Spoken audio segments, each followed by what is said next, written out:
చెప్పలేదు కానీ ఇటు ప్రభుత్వ పార్టీ ఏది నిర్ణయం కానీ తీసుకుంటుంది మనిషిని ఏదైతుందో మానసికంగా హింసించద్దు సార్.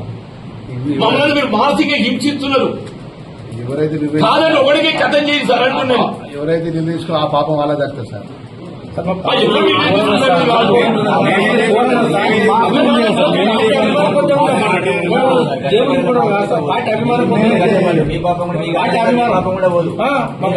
ఈ ఎలక్టెడ్ ఎమ్మెల్యేస్ మీద మీకు విశ్వాసం లేదు, మనకి ఎంత కనబడుతుంది?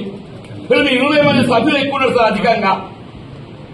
వీళ్ళు కాంగ్రెస్ పార్టీ ఎలక్టెడ్ ఎమ్మెల్యేస్ కును బీఆర్ఎస్ మధ్య వ్యత్యాసం ఏదైతున్నదో ప్రతిపక్షాల మన మధ్య 20 సంఖ్య ఉంది సార్ అంటూ నేను ఎంఐఎం ఇండిపెండెంట్ పక్కన పెట్టండి. మన పార్టీని మనం చక్కగా చూసుకోకుండా నేను వాడు తీసుకెళ్ళి పక్కన పెట్టుకుంటే వీడు ఏమైనా మంచిదంటే కాంగ్రెస్ మీరు అది చేస్తాను కదా సన్నగా అర్థం కాదు. ఢిల్లీలో కూడా ఈ విషయం చెప్పింది సార్. కేసీ వేణుగోపాల్ ఇన్ఛార్జ్ ఈ విషయం చెప్పింది.